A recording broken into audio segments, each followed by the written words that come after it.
awesome to see you guys and see everybody. I love all the Hokie sweatshirts. I'm a Hokie by trade.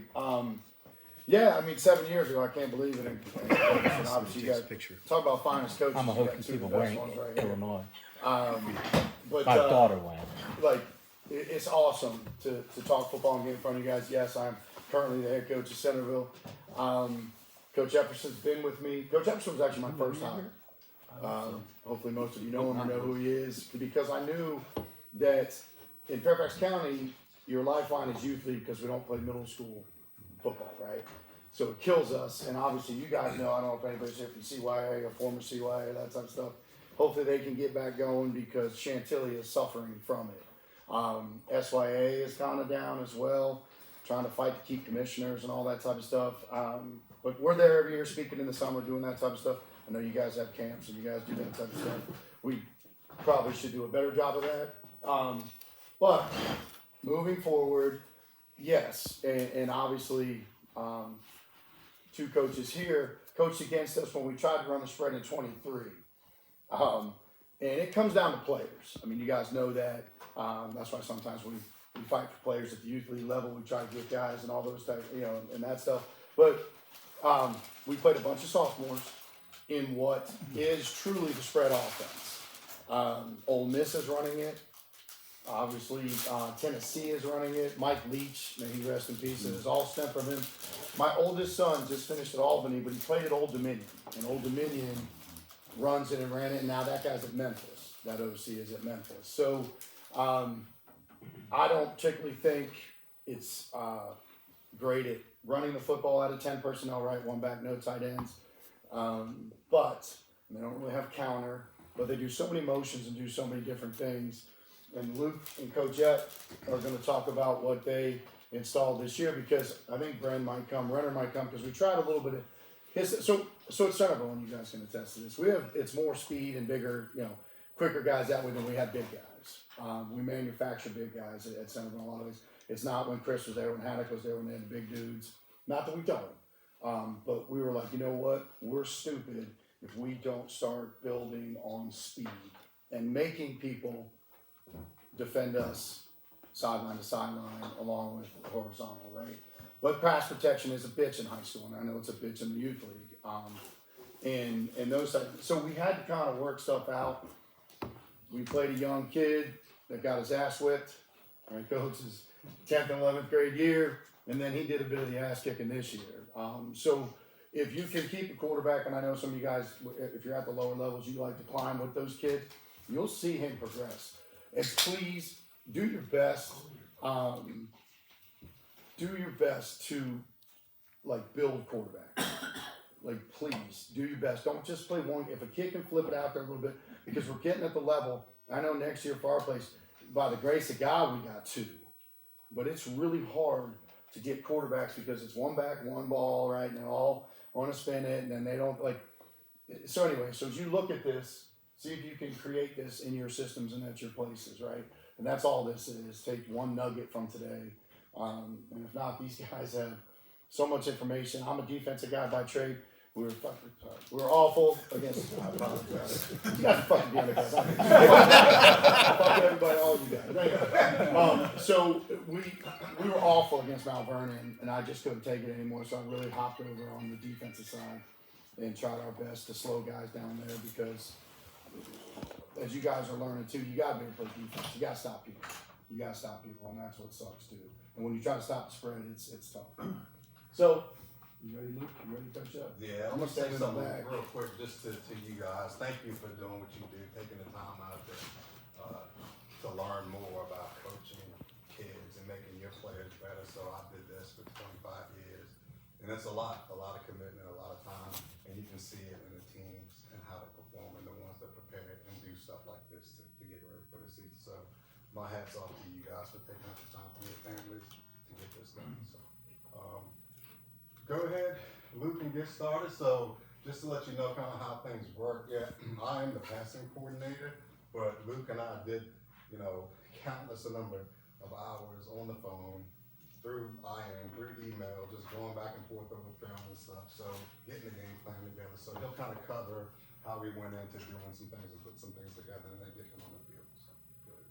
So We did put our stats up there. We averaged 42 points a game. Passing yards 2,800. Passing yards per game were 255. We had 33 passing touchdowns, and our leading receiver had 1,400, which is crazy because our next guy had 400 receiving yards. So our leading receiver just happened to be, I think, one of the best in the state, one of the best that this area has seen in a long time. So we kind of used him a lot and did different things. But how it all started for me was in the spring of, probably almost a year ago at this time, they did a 7-on-7, and I just saw so much talent. I know I had a good team when I was at Centreville, but we didn't have as much talent. I was looking around, quarterback was decent. Me and my brother, but I thought the quarterback was pretty good. And then there were some really good weapons around him, and me being a receiver, I didn't really care too much about the big guys of the team and the run game, stuff like that, but I was like, maybe I can help out the pass game a little bit. So me and my older brother kind of just stepped into it, played against like Oakton, Westfield, Chantilly, a couple of those schools. Did pretty well. Me and my older brother just kind of giving them some plays, doing some different things, and came back around towards the summertime, and I asked my dad, I was like, hey, can I help out a little bit? And he was like, yeah, sure. He kind of like brushed me off, and then I don't think he knew how serious I was, so I made a whole PowerPoint to just kind of show him how serious I was, to give him a bunch of plays and do some stuff. And I kind of have a little bit of a cheat code just because, as we're installing stuff in my college team, I was just kind of like, oh, I can put this in the Centreville stuff, and I can do so. I was kind of getting like free plays that way, but I after like the first scrimmage, I kind of like fell in love with it. I knew I wanted to be a college football coach or coach at some level, and so immediately when I kind of saw the impact that I could have, and just the success that they had with the team, honestly, I just kind of jumped in on it. And then Coach Epperson, Coach Poitras, like they were great to me. I never made it to a single game, so everything I did was through a phone, talking to all the players and stuff like that. And so it was just really cool because everyone kind of accepted me, and the players were good to me, the coaches were great. And I was dealing with playing during a season and also trying to help out on the side and stuff like that. Luke, can I interrupt real quick? Coach, if you guys have somebody like on Sunday and Monday, those are the big days, right, that you're, even for whatever level, whatever you're coaching, and that's what you do with Coach Ep. They'd stay up at night, because we would have our staff meetings, and then he'd be like, all right, I'm going to go talk to the real Coach Shields, right? So then he'd go, or Luke, and they'd get all that stuff, and they'd have the game plan and have everything with the checks and balances on Sunday and Monday, and then we ran with it throughout the week, and then called it. I'll say one thing too. I think just coming from a youth led perspective that I was a huge advocate of, and that was not being consistent, right, in what we're teaching the kids, thinking that you would overwhelm them, right, or they forget. So I'm going back, coaches like, let's put this in this group, let's put this. I'm like, nah, man, we got a hard enough time learning, but found out that we would start out with probably 25 plays on Sunday night, and we've worked those 25 plays in our routes on air, on our walkthrough, our routes on air, and then in team. By the time we get to Wednesday, it's dwindled down to 12. So now all we're asking them to remember is 12 plays. And then we would literally, Friday or Thursday, after our meal, we would quiz them on what they knew and what they didn't know. If they couldn't, we had something.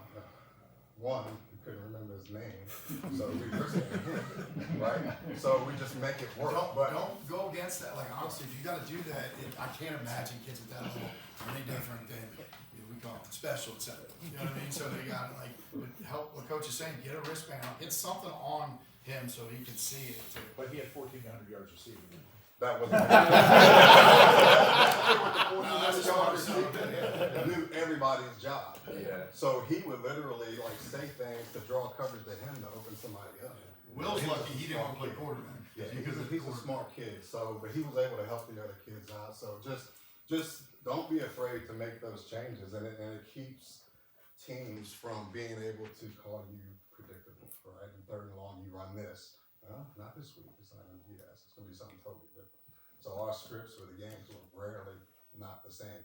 And it got to the point where the players would get mad at me if I duplicated a call in a game.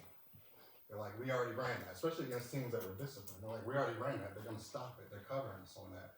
So we just didn't run it again. So just. Yeah, I was gonna say I probably gotta take some accountability for that. Being in a college system, it's every week. It's 20, 30 new plays. It's it changes every week. Nothing's ever the same. And so there's definitely a few times I had to take a step back because I was doing too much, and especially playing Madison and stuff like that, I definitely got carried away a little bit. But It's your fault, Ray. That's one thing I will say is that, and Coach Epperson was good about it, but I definitely at times like learned that there's so many different ways to, and I'll show some of the concepts. So like, there's so many different ways to run some of these concepts, where at least from the youth perspective, you can run those different concepts, out of 2x2, out of 3x1. You can motion 2, you can do different things instead of, at least what we were doing at the college level. And then if anyone did see a lot of the plays we did run this year, they were different, like week to week. We have a good relationship with the defense coordinator at Westfield. Actually one of the kids told my brother, the quarterback, he told him all the plays we practiced, you guys didn't run.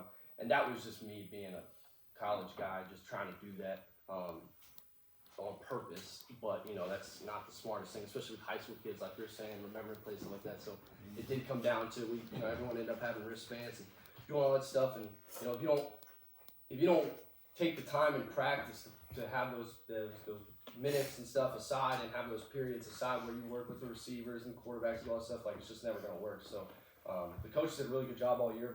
We got a lot of indie time. There's a lot of time spent with the quarterbacks and receivers to do those things, because we just knew, we kind of started in the first couple of weeks of hey, we're just going to keep putting in new plays and doing different things. Well, so what Coach it's routes, RV, right? Route versus air, routes on air, and walkthrough. So we started pretty much every day with a walkthrough, right?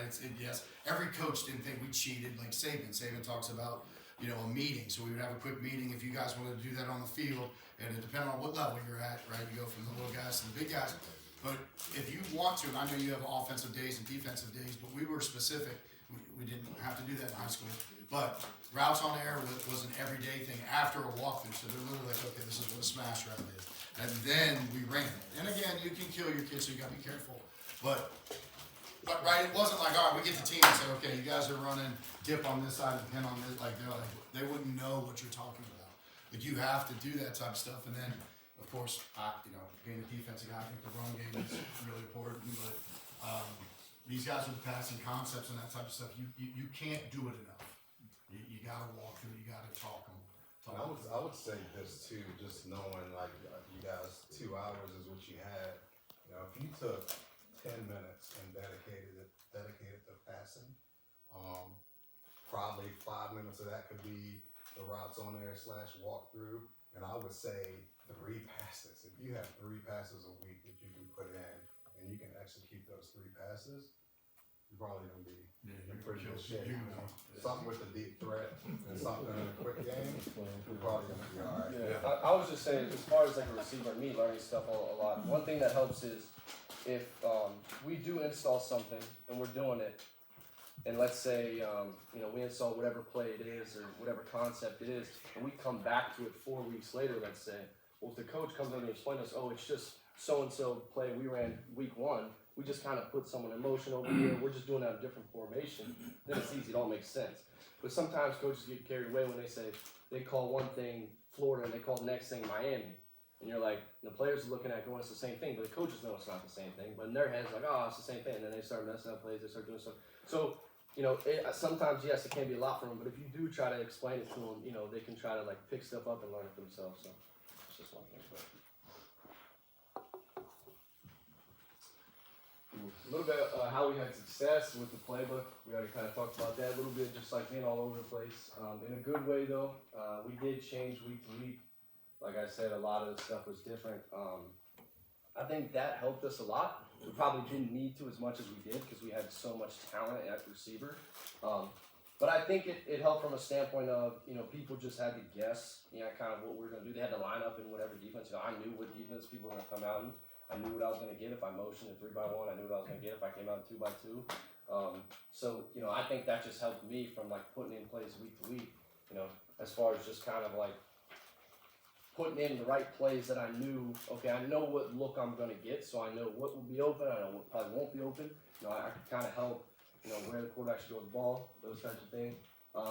And then we attack teams vertically all year. That's a big thing for me, especially being a receiver. Guys, I played corner at Virginia Tech for 1 year, 1 full year.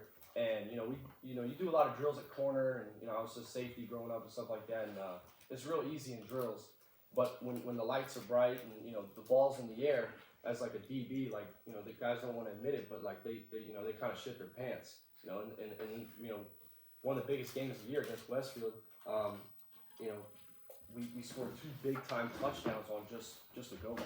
This kid was 10 yards off, 12 yards off, and I kind of challenged those receivers and those guys on the team, like, hey, you say you're better than these kids, you think you're better than them, okay, go make a play.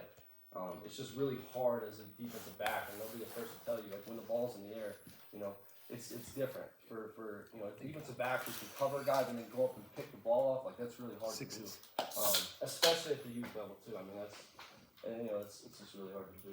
I would say too at the youth level, whatever you can do to emulate that game speed, and I know it's hard, but I know the last 5 or 6 years I coached youth, that's what we would try to do. Even if we did like a run session or we did a pass session, it was coaches on the sideline and you're calling your play the way you were calling the game. Give them, you got 2 timeouts in 1 minute, let's move. So just try to create those simulations for the players in the game, so when they get in the game, it's not me. Like it's all that, so it makes them more comfortable. Yeah, we got the ball to our playmakers big time. Obviously we clearly had one playmaker who's a lot, probably more advanced than the rest of the guys, but he helped with kind of, sometimes a few teams try to double him, do some different things like that, and we had a few guys step up and play really well, and I think that was the main thing that even I tell Will, on my brother, the quarterback, I tell him on a Friday at noon, I call him and I'd say, dude, like, you throw a pick 6 or something bad happens, you gotta get the ball to your playmakers after that. Like, sometimes there's not always an answer. If the answer is to get the ball to the best players on the field, I think sometimes coaches can kind of lose sight in that, and you're just always trying to scheme someone up or find a perfect play. And sometimes the perfect play is a screen to your best receiver. Sometimes, it's, pitch to your running back, whatever it is. You can get carried away, but we did find a way to get the ball to those guys, a good run. And our game plan was good. Like I said, week to week, we did change a lot, which I know probably made it really hard on a lot of coaches, just because you didn't know what we were going to do.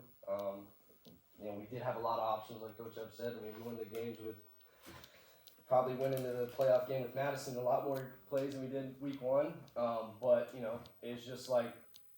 It gave us a lot of options, I think, or the coaches a lot of options to, that they could look at some things come out at halftime and, have still a good amount of plays that the defense hasn't seen or, and for the players, if they've repped it enough in practice, it's easy. And, they're waiting for Coach Epp and those guys to call those plays and stuff like that. So, I think that's just another reason we had success. And then big plays, I think this is something that some people lose sight of a little bit is like, I keep saying Madison, perfect example of, I told my dad when they played him in the playoffs, I said, you're just not going to win the football game going like punch for punch with a team like that. And, there is times where you play teams and you just have to big play. And I think, sometimes, and especially now with the spread off and stuff like that, a lot of teams want to just kind of, whether you're running the ball down someone's throat or you're kicking and passing, doing some things like, the big play people, especially as a defensive coach will tell you, and like as a defensive player, like it kind of sucks the soul out of the defense when you big play them. And so I think that's a part of taking shots and the spread offense and stuff like that. And so that's another reason we had success. Spread offense. So a little bit about it. The next 2 slides will pretty much just be covering kind of the basics of it. Just stress the defense horizontally, 3 to 5 receivers. We kind of had to do that all year. I'm not someone who would necessarily say it's great to just be in 10 personnel all the time, but we didn't really have the 12 personnel. We didn't really have even a true tight end all year. So we kind of were just born in the offense. That's just kind of what we had to do. And then create space and mismatches against linebackers and safeties. You'll see a couple clips at the end, and then even just some of the plays will show is like, it's just about matchups. Like that's what it comes down to. And it's like even if you have a kid who maybe isn't your best receiver, right? But this safety doesn't do well in space or whatever. It can be as simple as that sometimes. And then use tempo to prevent defensive substitutions and simplify defensive looks. We started to do this a little bit. I like tempo a lot. I just knew I was throwing a lot at these guys with different plays and doing some different things. But one school that I thought did a really nice job all year, and I don't know any coaches over there, but South Lakes, if anyone's watched South Lakes, I think that's a good team or good offense to go watch because they did do spread and they were tempo and they did no huddle. And I know some of that stuff would be a lot for youth offense, but you know they were. Yeah, but Luke, then right real quick, you guys, I know you have a fancier, cute name. You can just get 2 plays. Have one pass play for them, and you know you're screaming out. Miami is the run, Florida is the pass, and the kids all know they're running hitches on play, so that they know you can just keep doing that. The defense, especially at the young level, they're not going to pick up on it. Hell, our guys can't pick up on that stuff. So if you just had right 2, because we did that. We did that at the beginning of the year. We right. had one play. We called it NASCAR. It was NASCAR to called Right, yes. So everyone's screaming NASCAR, NASCAR, and then we get on a first down or a big gain or something like that. There's only one play, but everyone knows it's not about that one play. It's just about the defense not being able to get lined up. Refs are trying to It's line total up. chaos. And not, now only, not only that, after a big play, so a big play can even be a 15-yard gain for a first down. You know, NASCAR, usually the defensive coaches are trying to figure out what you did to make that play happen, Right. or who screwed up. They're still pissed off. You You get lined up, technique. get ready to run Right. another place. It's tough. It's tough to do. So I mean, we had a lot of success, especially early in the year. It's like we truly had one play, and everyone's screaming out. We ran the play. I don't remember which team it The was. kids love it, man. We ran it like 2 or 3 times, and it's a dead giveaway the formation, kind of what's going on, and it's actually up here. So I'll show a picture of it. But our quarterback had 3 options out of it. Whether it was a draw, pitch out a screen, or take an access throw. But stuff like that. Tempo is really hard to lose on the defense. Obviously, I know tempo can be a lot for some people, but yeah, like you said, if you got one play or something, you can just kind of quickly say, hey, if you hear me yelling out whatever, we're gonna go as fast as we can. Maybe we're just gonna run inside zone, but like if you watch it, you'll see the defense. Cheat is another good word. Some guys run their time to shoot, like it's total chaos. RPOs. There's not much of this on here, just because I know how how confusing it can be a little bit with RPOs, and especially obviously a lot of RPOs with your quarterback play. So we had a quarterback who was just experienced, and I was able to just kind of talk to him about a lot of things, and so that's why RPOs are really big for us, but it is big in the spread offense. You get a pass happy quarterback that will never hand it off. Everybody comes to do a line in here. Right, it stands for run pass. They don't run. There was a bunch of plays this year. People were like, "What is Centreville's offense?" It was a run. It was a run. It was a Yeah, run. but the quarterback thinks he's quarterback. awesome, and he threw it. So, And then open up run lanes by moving players out of the box. Again, I think this is something that if you look at a team like Ole Miss that has a lot of success, is when you do spread teams out so much, throwing the football. Right, like I said, maybe it's just a counter inside zone or something like that that just hits for a 15-yard gain, and it's because everyone's so worried about you throwing the ball past them. And so I think it helps a lot with the run. I think too, having success being able to throw was able to free our running back up. I mean, who was a receiver for his first 3 years. He'll never played played running back, did. So Never played running back, but he, I think it gave him some space to work to be able to feel some success as well. Some of the key concepts inside of our spread were zone read. So again, just talking about the zone read a little bit. Most of the time our quarterback is kind of selfish, so he either pulled it or threw the football. But run the quarterback, guys, if you can. Please play 11 on 11. Yeah. It's a pitch to the defense. Ray knows this, right, Coach? Yes, You play 11 on, especially in the red zone. Anytime you're in the high red or low red, meaning 10-yard line, like run the effing quarterback. Just do a catch and run counter. It's not going to mess with fat guys. You want to mess with it's a term in there. Big guys up front, but run the quarterback. And then bubble, smoke screens, easy perimeter throws, gets ball to playmakers. We probably didn't do enough of this, and that was my fault. I mean, there was a ton in there. I just kind of never really, or maybe some of the receivers didn't necessarily want to catch a bubble. They Or probably block. or block. They got a taste of catching balls down the field and didn't want to catch It's them. not part of the contract. Screens are so good, and it is hard. Even if you do have a good safety that tackles well in space, it is still hard for him to run downhill and make a play like that. So screens are great. Bubble screens are great. Something I don't see enough of, maybe at college a little bit, but even high school and stuff like that, is just motion a guy and then tossing the ball. Or one thing was you know, it was a play that we didn't really run a lot this year, but even 2 years ago was Chantilly brought like 8 guys on 3rd down. We sent the back out and no one ran with the back.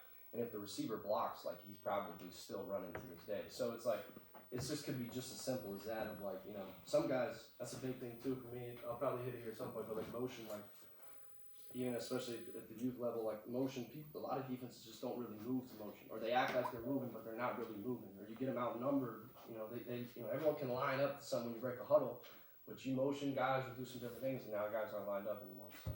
So, mesh concepts, we don't have a ton of this, but they are great. They do create a lot of traffic. You do get a lot of separation from that, especially at the youth level. Mesh will be really good because I know you probably see a lot of man coverage and stuff like that. So mesh is great. Yeah, you just gotta make sure guys don't run into each other. They understand who's on top, who's down low and stuff like Let that. the shoulder pads click, right? They're clicking as they go across. Yeah, mesh is good as it gets, especially on like, you know, 3rd downs and the red zone, stuff like that. And then RPOs and stuff like that. You know, the teams that weren't maybe coached well enough on some of the RPO stuff, we killed them backside of RPOs and stuff like that. And so if you can do that, RPOs are great. That is a quarterback thing. The quarterback's just got to be a veteran guy, or he's got to know what's going on. And then talk a little bit about the formation. So I think one of the hardest things, we are talking about spread and stuff like that, but I'm not really from that background of the wide, like Ole Miss or the Tennessee, all that stuff where everyone's like damn near on the sideline. That's not really me. I do like a lot of condensed stuff. I like Luke, though, real quick. So what Luke's talking about, you guys, you see the guys on the sideline and then they're stacked. You have to have a quarterback that can flip it out there. If you got a young guy that can do that, you will kill people. Because, you know, because we're stacked and the ball's inside, and he literally is just taking it and throwing it basically to the numbers. If you don't, then you got it. That's where you're coming more into this type of stuff and tighter. And I know you talk about bunch and that type of stuff and the tight 2x2. But if you can, and at the youth level, if you got a dude that can do it, they can't get out there. Let it go out there. But if you can't get it out there, honestly, it's no good too. Yeah, but no, this formation, This is my trash thing. we call it like trips left bunch, I think. And you know, this play on the far left over here, we are trying to take a shot. It's a high-low read, which I'll talk about in a second. But as far as the formation, I put that up there for the formation because, you know, usually guys just getting a 2x2 or 3x1, whatever it is. I love bunch. I love stacking receivers. I love getting condensed, stuff like that, because a lot of times, what does that do to a corner, right? What does that do to a safety? Now, you just opened up the field going towards the sidelines. And, you know, it's a good opportunity. You'll see here a couple plays for something like this, right? The Z receiver's down condensed, and every single time I see all the time in high school, is, you know, the coaches will tell this corner, okay, play outside leverage. It's like, okay, cool. You're trying to stop him from throwing an out-breaking route or you know, running a corner route or something from condensed.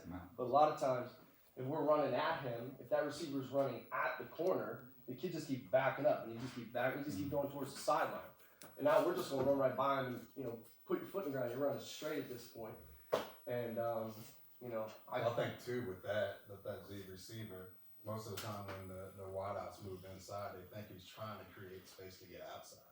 So that's why they're told to defend the sidelines.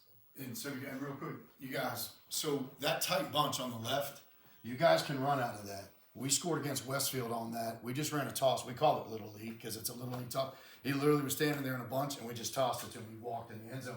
Because basically, for all my guys that coach the fat guys, the real athletes, right? You're running the same stuff. Now you ask those high socks, right? They pull themselves, wristbands, they always got to look good. But you got to teach that triangle, that bunch, teach them just to block outside zone.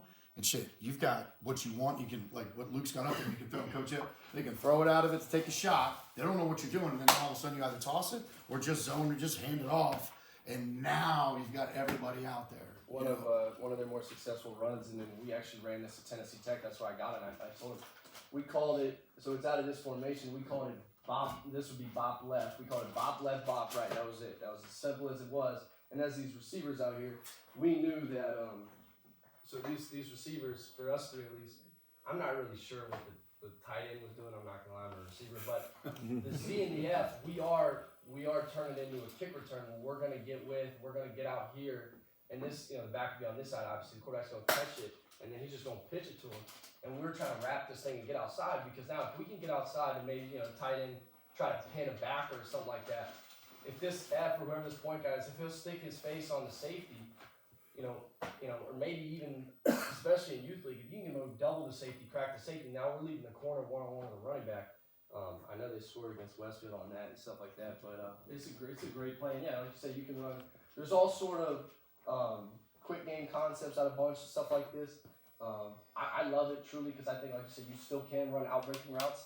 We were abusing 5-yard out routes out of formation like this and stuff like that. So I just like this. I think it's easy on the quarterback, right? He knows that he can kind of maybe be late or whatever. He can still flip the ball out there because it is close.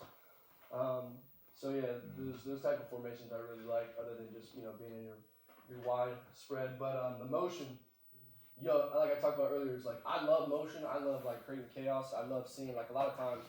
I don't remember who we were playing. I wouldn't call any of those coaches out anyways, but I would see on film. I'm watching these film. I'm watching a kid. It's normal 2x3 kid motions, and you see the safeties talking. No one's moving. So you go from some teams play quarters to 2 receivers, and then to the other side, if it's like out of Dallas with tight end attached and receiver out, they're playing like almost looks like a cover 2 look, or it almost looks like it's manned up, whatever. Well, we motion across, and now it's like 2 over 2. You got a receiver and a safety covering them. There's no overhang, and then you just have a corner on a receiver. I'm like, okay, this is great. This is exactly what we want, because when we were in 2x2 on the left side of the field, you had 3 guys first. You had a safety, you had a corner, and you had an overhang. And now all we did was send a guy across the field, and you guys made it man coverage. So I can't, you couldn't make it any easier. But yeah, we did used to play like this. Play hit. I don't think it's on video, but we hit this play pretty big against Westfield, just because they didn't really move to motion, but.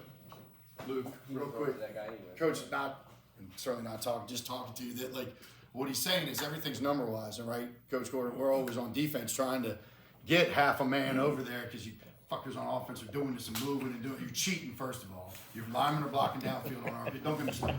All right. So, but this is tough because what Luke and what they're saying is like we got the ball to the best players, and then if you didn't move, and all of a sudden it was 2-on-2, that is what you take. Don't throw bubbles into 3 over 2. You're gonna be like, why are we getting murdered? It's like, well, count. You're the coach, or you got somebody there to help you. You've got them down to the other end of the line. Saying, all right, hey, don't run. Or if you call the bubble, you're like, oh, we're gonna have to live with it right now. But know that if we get this, you're getting 3 over 2. And that type of stuff. And that's what he's saying. So it's a numbers game. Don't do that. If you get motion, nobody changes. The overhang now gets closer to the line of scrimmage, and shit over there on that side. You got 2-on-2. Throw it over there all day till they stop it, till they change. And it's the same play, same motion. That's all it is. It's numbers. It doesn't matter what level you guys are playing at. And that's what Luke's explaining. The running back and stuff like that too. You'll see, like, perfect example. One of the plays that we used a lot was. It was a bunch formation. It looked like this, kind of bunch formation. And the running back was on this side. All we did was send the running back out in motion and turn and throw him the ball. And we ran this at Tennessee Tech. It was a kickoff return for us 3. We had to go block like it was a kickoff return. Now we got 3 blockers. And if this linebacker is, whatever, he's not, he doesn't run out here with the motion or something like that, you got numbers. You got 4-on-3 or 3-on-3, and we got a guy with the ball. If not, still, the backer's got to get out here and go make a play on this. So it's just sometimes it can be just as simple as that. But it's glorified toss sweep. That's all. Get it out there. Get it to a playmaker. The tempo play that we ran this was in probably one of the only plays I was in every game, every week. Yeah, when it was in, we ran this at Tennessee Tech. It was flipped. We ran a bunch into the boundary, but whatever. This was our NASCAR play, so it was called Hulk. So we just be yelling NASCAR Hulk, everyone just be yelling that. It's like total chaos, just screaming it. But it gave our quarterback 3 options. So first, we always we said if we had numbers, we're going to take this. The blocking, these kids did get a little bit confused with this. I will say that if you do take this play, the corner's probably going to be way back up here. And the F you can see is drawn to go get the corner. Nobody wants to go block. Like, we don't want to block a corner anyways. Like in college, we let corners make tackles. So what you can do though is if he is a guy who's gonna make a play, maybe there's an overhang or someone hanging out here. Sure, go block the corner. This guy's got to go get the safety. Hey Luke, we did switch it too. You guys, coaches, you can block that like outside zone. So those 2 wideouts that aren't getting the ball, double team If the overhang walks over top, I know I got your back to me, but if this is the and the overhang walks up here, you two double team me, and then that way it's easier. Then the kid just catches it. You just kind Get it of road started. Yeah, we weren't trying to score on this. because they do try to block the damn corner, and he makes the play. It's just a nightmare. So just double. I think for you guys, double team at the point of attack, unless that outside line, unless like you say, the backer comes, and then the inside receiver has to get off of it. That's fine. It's like you guys heard play duo. It's all that is really just have those two block. And that is a dead man, right? He stands there, he literally doesn't move. We struggle with that all you guys telling us. I'm literally like, if the ball's inside, you Took us literally 4 years. ball snaps, we just turn and catch the ball. There's no like, I know there's a lot of running and there's a tunnel screen and you come back, but the quarterback's first, your guy throws it backwards and goes forward. But I literally tell him just turn, catch the ball. Because the quarterback, if he's giving this kid the ball, it's because he sees that we got him outnumbered. He's just gonna catch and throw it out there anyway. Second baseman, just turn. Yeah, just try to throw it. But yeah, so I know the kids messed around with how far out the bunch was. You don't have to make it really far out and stuff like that. But it was a great play. And then the other option was we'd send it back out just to mess with people a little bit. So then it turned into empty. So we'd let the running back get lined up here, and he would just go and try to crack the most near backer, which would usually, when we got in this formation, we sent the back out, we would usually get, we usually get 5 in the box. So we get 6 on 5. And we tell, usually, right, if this kid had someone over top of him, we tell them just go block them. It'd be if they didn't come out, which, usually they do and stuff like that. But also, we turned this is the kid who had 1,400 yards, so we turned it into a hitch for him. He was blocking, but then we were like, if you're going to give him access on a hitch, we turned this into a hitch. So what happened too, a lot of times when we ran ball, 9 times out of 10 we did go here like Luke's saying. So this guy right here covering him sometimes fell asleep. We take advantage of the hitch, or sometimes we'll send him deep. Yeah. And we did. So put your best running back out there, what Luke just did with we call it dead man, literally. Stay in the turn and then put your best wide out to the access just means you can just catch it and throw it. Again, quarterback footwork is shortstop, second baseman. It's catch and get rid of it, dummy. Yeah, this is like this kid's got to make a decision, pre-snap and live with it. But we didn't run it a lot with the quarterback draw, but when we did a few times, it was really good because obviously we had numbers in the box. So that was the third option, was the quarterback draw. Yeah, so even if you're running this play week 1 all the way to week 8, and every teams have seen it, and they learned, you still have 3 options, and every single kid on the field should know what's going on. So on the backside there, is it a signal from the quarterback to the receiver to tell him what to run, or is it purely based on the coverage, the distance of the corner? Because they spent so much time together. Yeah, they already knew. They were doing all sorts of stuff. I'd ask them the same question. I'd actually ask my brother the same question. How did you know he was going to not block and run? He was like, I just looked at him. And I'm like, okay, that's not a real thing. They do it all the time. I'm like, yeah. We'll make shit up all the time. And even if we're going right here, we're still signal.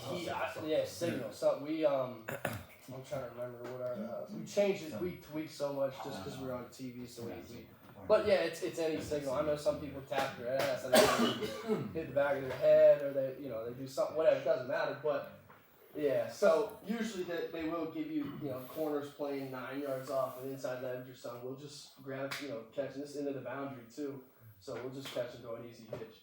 But yeah, this was our main tempo play, and we ran it like every single game. Luke, for the guys up front, for the guys that coach the front, what did the front do on Hulk? Just blocking. No, it was a pull. Right. Baseball. So we ran right. Yeah, I'm not a big up front guy. Yeah. Shit, man. You guys figure that out yet?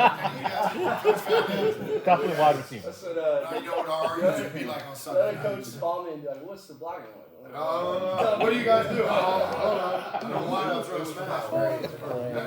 But it was power. So what I'm saying, first of all, with power, you guys, one guy pulling, right? Everybody knows what power is. That it keeps those guys kind of at home because if he's downfield and you run, you bet the quarterback got to run it then, right?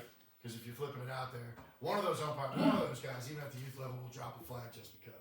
They don't know what they're doing, but they're doing it. So. The attacking defenses a little bit. We talk about this players, not plays. I try to remind myself of this every week just because getting carried away with plays and stuff like that. But again, I think Centreville was very fortunate to have some really, really talented players, especially at receiver, and then the quarterback was decent. So I just think it really helped. At the end of the day, maybe it didn't matter what we ran, or maybe it did. I don't really know, but we did a little bit of both. But at the end of the day, yeah, it wasn't anything that anyone called or did necessarily. The players were really, really good, and I think that's why I had a lot of success. Matchups. This is big. I spent a lot of time watching film, and I'd be sitting in class, probably supposed to be paying attention, but I'd be watching huddle and stuff like that. A few of my teammates were like, "Why are you watching like your highlights?" I'm like, "No, I'm not watching my highlights. I'm watching Centreville. I'm watching Yorktown play or something like that." Yeah, matchups. I would, not to take shots at any kids, but it's like some kids just can't run in space, or some kids can't flip their hips, some kids can't do things. It's like, we got some pretty good receivers, and we're gonna expose these kids, and so. A lot of what I did was, there was a reason for it. We weren't just going to run a concept for fun. Majority of the time, especially when you play those better teams like a Westfield, like a Madison, there was a reason for why we were running a certain route on a certain kid. And I know sometimes, that can get a little bit extreme, especially just as far as youth league and stuff like that. But truly, if we saw that against Westfield, one of the corners, we just truly did not believe that he could cover our guy, and so we ran 2 go balls on him. They both went for touchdowns, and I think it can be just as simple as that. And usually, it was you're looking at this corner cannot cover our kid. Madison found him too. Yeah. So, but that was a formation even for us, and it'll be up here. The plays that we call it shot. The plays up here. But coach, to reiterate again, he's talking about working with Ep and doing all that stuff and watching film. He got 3.6 by the way, maybe. Proud of it. OVC honor roll. But he has guys out in front of him, and I know you guys are still filming and getting filmed and that type of stuff. But maybe have somebody that's not coaching with you, but that you trust and that can break stuff down for you. Or even if they suck, and you can be like, well, look, they throw it to 39 this many times, or this corner is so bad, right? And I mean, just so you guys kind of have that throughout the week, because most of you guys, if you're the head coach, you busted your ass and trying to make sure that 12 dudes show up, right? Because that's what you're fucking looking for. Yeah, I've 7, Coach, right? Coach F was huge on that. I wouldn't even know. He knew everyone on defense. Every week he knew, what the nose guard's number was, all the way to free safety and stuff like that. And so we would be on the same page of kids we were going to go after. And I think that when a team maybe is better than you, or there's a good secondary, or maybe linebackers that don't cover well in space. How can we get those guys in space? How can we do those sort of things? And so I think that's very important. Holes. There's always holes, and obviously up to these teams, all sorts of defenses. So you just got to find out what it is, what the defense is running. That stuff is important. I think I know a lot that with certain coaches that goes on, it's like, oh, we're just gonna run our stuff. I was like, okay, well, good luck if they're playing cover 4, or they're playing, Tampa 2 or something like that. You know what I mean? There's only, you can't just line up and just run routes and just expect everything to be open, especially when you're playing pretty good teams and stuff like that. So just understanding the coverages and the holes in defenses and stuff like that. Once you start to, as a coach, once you start to understand the coverages and what the defensive coordinator is trying to do and where his weaknesses are and stuff like that, it becomes pretty easy. So, and then box or space, I put this just figuring out if a team is good in the box, they're bad in the box, or they're good in space, or bad in space. I knew as an offense we were really good in space, and I knew some teams that we played were bad in space. So it was perfect example. I knew that if we get into a box game with Madison, we're just never going to win. So it was okay, how can we get Madison into space? And, they do a really good job just kind of suffocating people. So it's you just have to take a team like that, and you have to take them out of their strengths. You're just not going to win. You're not going to have success. And then cause confusion. This is something that I honestly take a lot of pride in. It's something that I believe a lot in. I watch a lot of football. One of the guys I like watching the most is Texas's offense, Steve Sarkisian. If you ever watch a game, every play there's some sort of motion. There's all sort of different formations. There's a lot of eye candy, which is just motions for no reason. Sometimes just to see what coverage they're in, see maybe if it's man or something like that. But he truly is just kind of trying to mess with people. He's literally sending guys in motion one way, and he's gonna send them back the other way. And it does. If you can do it, and it can be as easy as you call it the yo-yo motion, but it's just like we take a tight end who'd be out wide in 3x1, and we just kind of send them here and send them back, and just maybe be a giveaway just to see kind of how guys are gonna get lined up to a motion, like what's gonna go on. And XN, yeah, we motion people in a lot, which is really tough. We basically take like in three receivers. I'm sure. Luke, one thing too, when you get to, but what we also did was, you guys, you gotta work on it. If you're getting good, you guys are getting toward the playoffs, and they know you can't line your best player up in the same spot. They'll cover him, right? They'll double cover him. We moved around the kid that he's talking about. His name's Jordan Simpson. He was an SYA kid. Grew up playing SYA. Right. I mean, we moved him.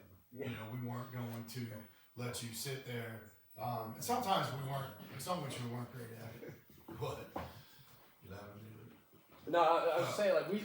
But we tried to do that. Don't let a kid get lined up the same place. One thing I did a lot was when we played some of those better teams at times, you do still have to find a way to get those kids the ball. You can't just say, well, we're playing a team who we know is going to double this kid, or, we're playing a team who we know is going to try to stay on top of this kid. Oh, he probably won't get the ball this much. I did not take that for an answer.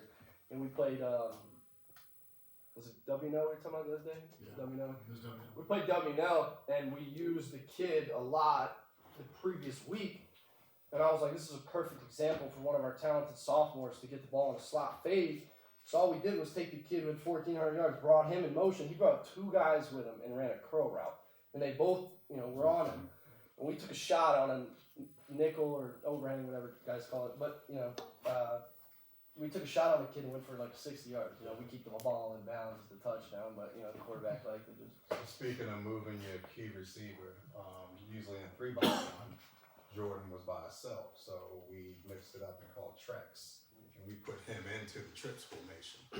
So it's different for the defense to have to cover him. You pick up on that? Yeah, we trips and then Trex. We took the X. Yeah. So we took the X and put him into the trip.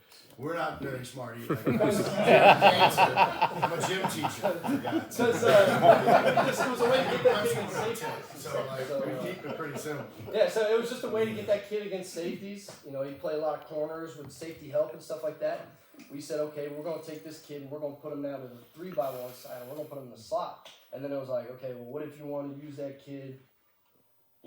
We just said we're going to put him in the slot. What if you want to use him as the number 3 receiver now instead of the number 2? Like, we'll just call it, which we call it at Tennessee Tech, we call it XN. That's the motion that we tag it. So we not just motion him to now. He becomes now the new number 3 receiver. And then there's, 2 other receivers outside of him. And then it's just as simple as we would call it X out. You're sending the guy outside of someone. So just certain things like that, we were able to pull cover and do some things. But some of our favorite 2x2s that we ran a lot this year was the one over here on the left is Florida. This one's a little bit of a tougher one because it is full progression. You are going from just to the F. You can see F right here in the red. He runs a with hitch. We're going to start there. If they're going to give us that, we'll take it. But usually it's a switch release. So the corner who would be on, you normally right before the ball snap, he's covering the X receiver. What we do, and I knew it would work in high school football, was we're just going to run right to that kid and run it with hitch to him. And the corner would do his job and just stand there like this. And then we took the kid with 1,400 yards and what we call, some call it circus route, banana route, whatever it is. We ran a stemmed in corner. We got one-on-one with a safety, right? And the safety would be 99.9% of the time, right? He's inside leverage right here because he's inside on number 2. So we'll just run this corner. We'll just do his job, take him. And what it would do too is like sometimes when you run, I know a lot of people know the smash concept. We just, Is everybody gonna smash? Hitch out here, corner here. Well, you see a lot of corners, they get smart and they just start dropping into this, and then, it ends up being pick city from there. So what we did was, it's just, we're just gonna go switch release, and we'll make this corner actually come down and play this, because if not, we're just gonna we'll take a 5-yard gain every time. But of course, they played it every time like I knew they would. So we run a stem in the corner, so now he is kind of, right where the F would have been if I just told him run straight. The safety's inside leverage up here. So then we'll just run a corner, and it became almost kind of flattened off like you think, right? The ball's kind of getting caught right here instead of upfield and stuff like that. We never even got to the backside of this thing, which is this right here, what you're seeing is a two high, one high read, but we never even got to the backside because nobody would even cover this concept, this simple kind of concept. So, but it is a full progression where we go here and then he reset work backside. He knew if it was one high, we were probably going to try to take this and cross the safety's face. If it was too high, this kid was going to run and split the safeties, which this kid would probably be gone anyways. But if it was too high, he was just going to pull him, and then we were going to reset and get all the way to the backside dig. So it is a full progression play, and there's a lot going on. But as far as the concept on the left, we called that Florida at Tennessee Tech, so that's where that's kind of where I got it from. But it is at the same, it's still smashed. It is, that's what it is. It's a hitch in a corner. So what we were talking to in the beginning about the walkthroughs, like that's where we would cover the stuff and explain to them the importance of why they were doing what they were doing and why they have to run the routes like they were designed to be run. Don't cheat this and round it because the safety's gonna jump it, right? So make sure you're selling that slant and then driving vertical and then get to the corner. And same thing here on this dig, make sure he's selling the vert and then get cookie cutter inside. We struggled with that a lot when I first started watching the guys. They on like dig routes and stuff like that. Like dig routes or basics, we're going to call it. I know there's sometimes a different depths, but a lot of guys will just round it, or some guys are a lot slower, or some guys run it at 8 yards instead of 10 yards, or if you're running at 12, whatever it is. I think it's one of the biggest things as far as like receivers, like keeping those guys. I tell all those guys. The biggest thing for me was like as a receiver. So when I see you guys run an 8-yard dig, like that just can't happen. Like it's obviously it's all timing, everything's all timing, and so. But you guys can tweak that because we did that. Will's sophomore year, we were running more ODU stuff and a comeback, right, Coach? You think or a naked comeback is usually 16 back to 14. Well, when he skips it in the dirt, it's 6 to 8. Then you're a bad coach, you know what I mean? Like you can throw it on the table all you want, measure it, but it still ain't gonna work. Like you got to help that kid out because he can still throw a comeback. Just have him do it 8 to 6, or he can still throw a dig. Just have him run a pretty good dig at 8 yards. And by the way, don't get pissed off at these young kids that coming back to the quarterback to catch a football is the hardest thing you have to do. I mean, we have some of the best trying to do it, and that dig route or an under route, not an over where they're kind of climbing. It's really hard to catch something coming back to a quarterback. So stick with it. Don't get frustrated. Yeah, I had to remind him of that a few times. Just because I'm a defensive guy. I don't understand he's why. Like, catch the ball. I don't understand. You run full speed at someone throwing Yeah, ball. I'm the one yelling catch the ball. These guys. But yeah, no, they did a good job there. And then Kitty, this is a concept ran by probably everyone in America. Just as far as the Y here is dead. We got 2 comebacks on the outside. What you see as far as them going vertical, but then it like drops off is kind of how I drew it up because at Tennessee Tech, if we got press or cover 2 on the outsides, it was automatically converted to a go route. You're not going to run a comeback into cover 2. But obviously, this in high school, everything was just these were just 2 comebacks on the outsides, and then so this route, what you're seeing here with the bender, it's a little much for high school and youth league, so there's no reason to worry about that. It's 2 high, 1 high, I think. But we talk about a play where it's 3rd and 13, you only have an answer, or maybe it's 3rd and 8 or something like that. It's a play where everyone's on the same page. If these guys are elite and these are playing quarters, they'll both know to try to go outside of these overhangs to protect this throw, or you'll watch an overhang make a really good play and then be running down the sideline with it. So, but again, it's a very simple play, but it works really well because when it's hard on corners. It's great in man free, great against 3 deep. Yeah, like this. What do you see in the youth level now? You guys seeing 3 man and 3. Yeah, so this is a great. That's great. Because the kids are going to bail or kids are going to run because you think they're going to run. Someone won't cover Too the much seam sometimes. too. They're going to leave the seam wide open. Someone's going to watch that seam. I said one of the Gotta always have an keys in option. This is making sure your receivers run this route properly, right? Sell the bird, snap down, and get back. The ball should already be in the air as they're coming back, so they should be free and get up the field. So let the quarterback move the ball. Sale, this is That'd one be of a kid my that can honestly throw that. favorite concepts. It's ran by, if you watch like college 10 football, yards is hard NFL, stuff sometimes. like that, it's ran 40 yards in the end. all sorts of different ways. It's ran with these two receivers stacked. It's ran out of 3-by-1. You motion to it like we did.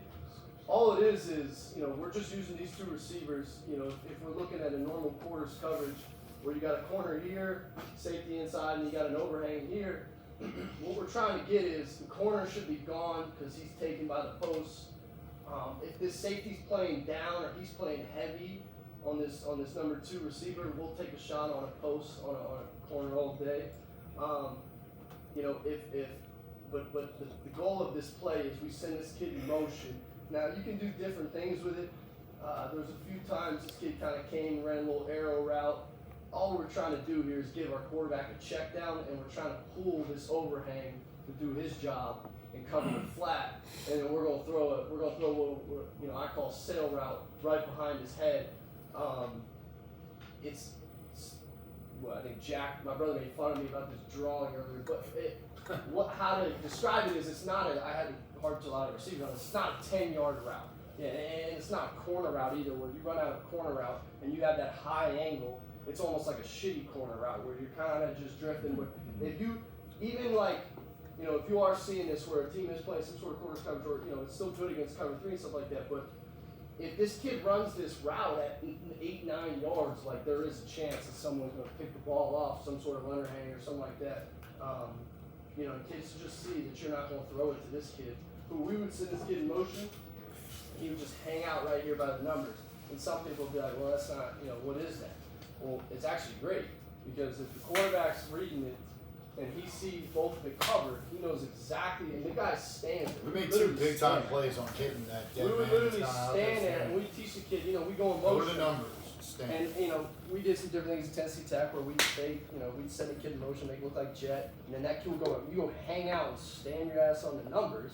So the quarterback going through it, oh shit, man, and he just knows that you're standing right there. We check it down.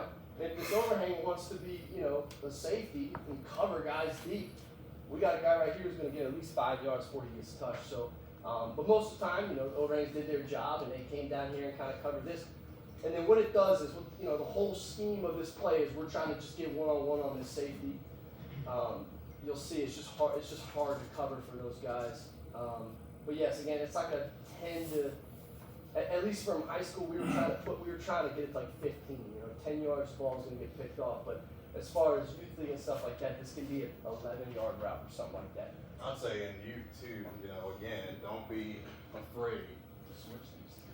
Let X play inside, let X run that route. As long as that's fast enough to get out of Just there. get out of it. Yeah. Hey Cliff, so 2 of these you have 6 in protecting, 1 out, you have 1 out protecting. How do you protect in these situations? We either would call 60 or 70 protection or 50. So depending on what we wanted, or depending on who was putting pressure on and what they were doing in the box, right? So we would call it could be, and we would definitely work that out in practice based on scouting, like how many people they brought in situations in that, and then we would call on protection 60, 70. And we'll have the luxury, and during the play, he could change it if he wanted to. Like he could call 60 protection and leave that back in the block. We just not having a tight end. We made a lot of stuff 60 protection, just because it's tough to lead your five big guys like that on their own a lot, especially in some of these drop back concepts. Like it's really tough to block, try to protect with 5 guys. So majority There's a of the slide time, side and the man side. yeah, majority of the time, even a kid up here, So think of outside zone. Right? Just think of zone blocking for your guy. Keep it simple. Because if you 5-man protect, even at the lower, right? They're going to come and hit the quarterback in the head, unless he's good enough to flip it out to the tailback. We already knew that any team playing us, the key to stopping us was getting to this guy right here. Got the will, you stood a good chance of getting us, which is why we rely on 60 protection. Some of our favorite 3-round ones. Most people have probably seen Doc over here on the left. Great red zone play. Great, yeah. 10 yard in. Great red zone play. You you do have to be careful with it a little bit, but if you're gonna get man coverage, it's great all day to try to throw the corner out to the Y. You know, it can just get funky if people go to cover 2 or do certain things like that. So, you know, that's why we did have the basic backside. If someone tried to play us almost like a 2 high, kind of cover 2 look. Basic is a dig. Basic is a dig route. It's the same. Oh, I say basic. I meant a glance anyway. It's a glance. Well, the glance But- is the top. Yeah, sorry. On the left, the red, the guy in red, it is a glance. I don't know why it's a bit. But, yeah, it's a glance backside. We have that just because, you know, you can, down in the red zone, you can turn that into a fade ball, and if you like the matchup, just take it and toss it up. But duck is a good concept. One thing I will say is most quarterbacks don't do this, but, you know, the majority of the time, if especially at least in high school, it doesn't always work like this in college, but a lot of times this overhang, whoever this guy is, he will take the F and run with it, and then the Z is just kind of sitting out there by himself, especially if the corner's playing way off. You know, it just kind of Big spacing play, you guys. Get that guy out wide. Yeah, this play's got to be. Big spacing play. It's a great hash call, right? In high school, hash is awful. But it's a great hash A call. lot of these plays are great, but they can all be, you know, they can all go to shit really quickly if your splits aren't good, or if receivers are too tight, you know, or maybe they're too wide. But, you know, that's also held like quarterback, right? You can't get in this wide, super wide splits where everyone's on and the kid can't throw it out there. It just kind of does you no good. But, yeah, and then dagger, this is a play ran by everyone ever. It's what dagger is just these 2 guys, and you know, I'm sure everyone knows, but, you know, we ran it usually out of 3x1. We did a few times running out of 2x2 or not even 2x2, but, you know, we put it on the backside of empty. But, you know, it's dagger and pin are some of the best concepts that I would say if I had anything to recommend, I'd put in dagger and I'd put in pin, because whether you run either one of these out of 3x1 or 2x2, right? Because pin 2x2 is just this, and then dagger 2x2 is this. The only reason this is in is because we're just trying to grab a post safety to open this up first, especially, you know, obviously it's great against quarters.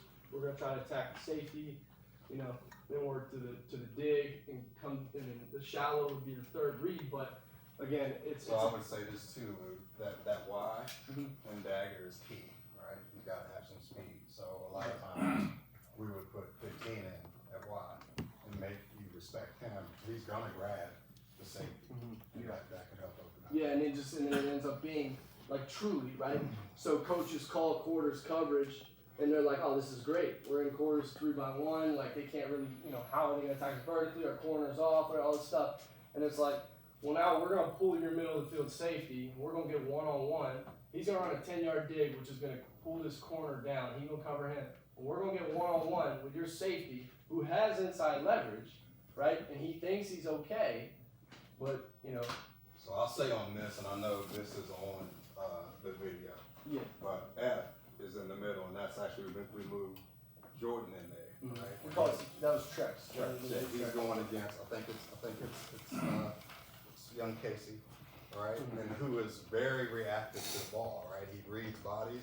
So we just tell them when they do their routes, they're just working shoulders, right? So Jordan just kind of goes to his left shoulder, and Otis opened up that way, and then he broke back inside, and he's pretty much by himself. So I'm saying that to say, really, like, I know the receivers now, they want to do the spray thing with their feet, they want to do all that. Just tell them to work, just get them on a hash mark and just work that hash, just to get defenders to move. Yeah, the biggest thing is, especially guys maybe that have a lot of speed or do stuff like that, if you can get defenders to move off of their line, yeah, it's really good. That's really good. So yeah, then pen, this is a great concept. It's ran actually more out of 2x2 usually. One thing that we did, which I knew I had to recommend just before I leave, is we actually first installed this, where if you can kind of picture this whole thing with me, you know, these 2 receivers are like over here. So everything is kind of like it was like a tight, we literally called it trips right tight, which was, it was still trips, right? But the Y is kind of here, the F's kind of here, and the Z's kind of like right here on this hash. And then what we did was the same concept, but the Z had a spray post, what we call a spray post. You know, the F, I think we put the F on the ball, which is what we wanted to do. Where if you do get the 1 high, you get the cover 3 or whatever, we're trying to do our best to where this F running this dig will grab that post safety's attention And when he does, and if they are playing cover 3 or doing whatever, like I said, the corner will be outside leverage of this spray post. And all the kid does is runs right at him. You run at him with an angle, this kid will back up and go towards the sideline. And then you just run right by him. Like it turns into a seam at that point. And we're off to the races. And so, but again, you can run it out wide, like normal trips like this. You know, usually kid doesn't have to throw the ball very far now because you brought this Z receiver all the way in here.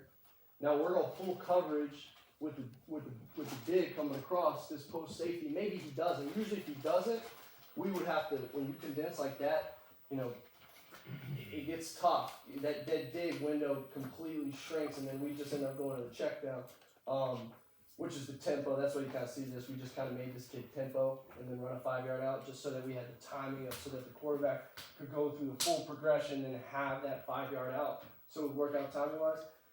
But pin and dagger, just as far as if you want to run out a 3x1 or 2x2, it's about as simple as it gets, especially for a quarterback, right? Like the quarterback should know pin and dagger. You call pin and dagger, he should know it. Pin just means post in, dagger, I don't know, dig. It's dig, it's the opposite. Yeah, so, but then this over here is just a curl. We just put this for access. Again, you know, you make it a hitch, you make a 5-yard out. If people are going to give you 5 yards, they're going to give you 10 yards, whatever it is. There's no reason to try to chuck up a Hail Mary or something when you can just take 10 yards and stuff. But yeah, The access, you guys, the quarterback has to hit it. Like that has to be like he's taking it. Like that's. Do you still work the gift over there? Yeah. Yeah. They call it access now. I'm sorry. Everybody's got to change it. So, Sarkeesian, all these gurus. 2 of our quick games, that was probably the most we ran this at Tennessee Tech. It's called stop because these are 2 stop routes. Meaning we would run these, whether it was press coverage, cover 2, a lot of stuff in college converts depending on coverages. So, but as far as what we called stop routes was like there is no conversions, there is no like we are running an 8-yard hitch is what it is. And what ends up happening is it kind of turns into this ball usually gets caught on these receivers' outside shoulders, which is nice. And you know, another play that I recommend is this play because, you know, you can run it out of 12 personnel where you got a tight end here and a tight end here, and then they just mesh.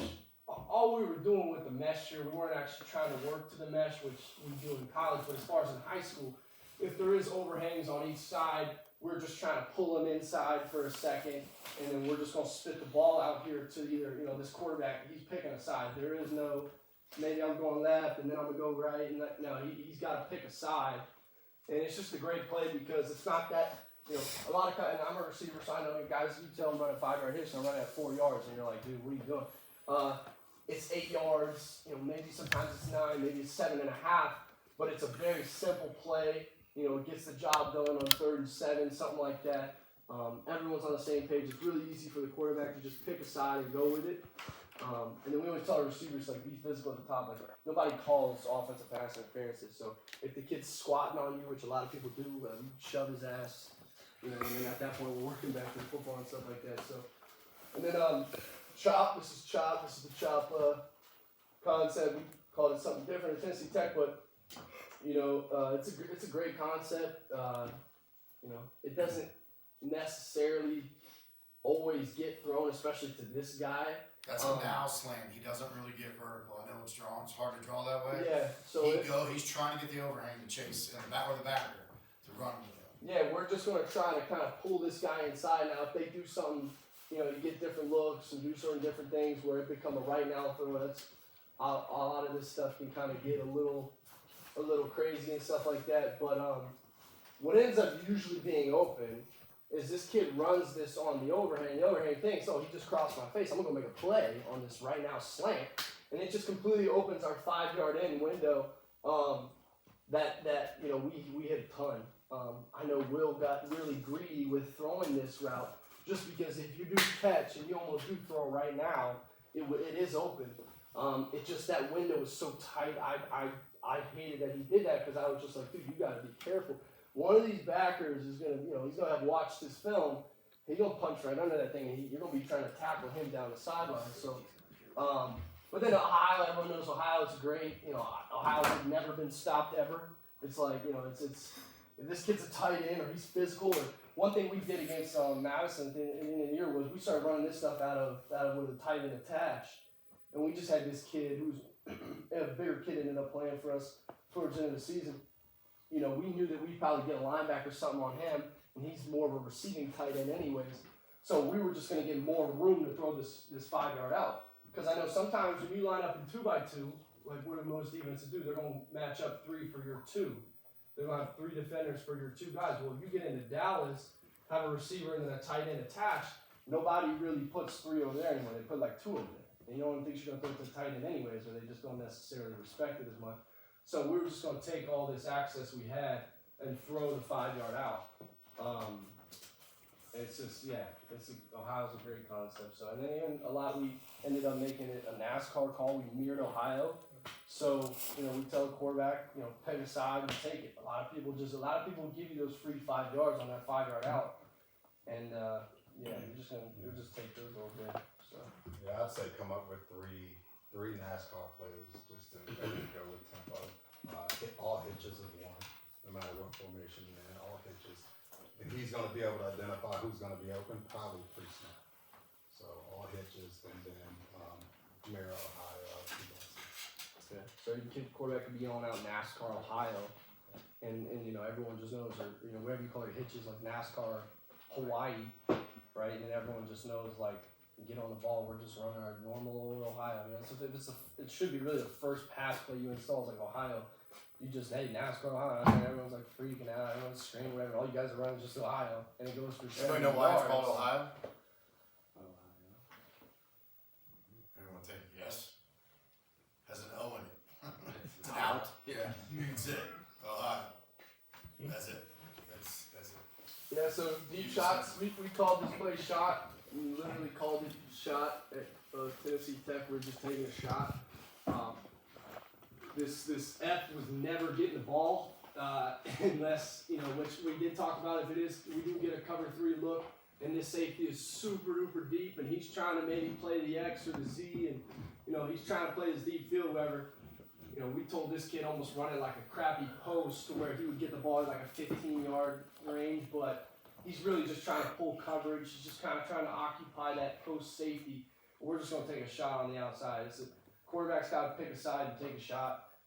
Again, I like I said at the beginning of it, it's one of the hardest things as a defensive back to cover those types of routes.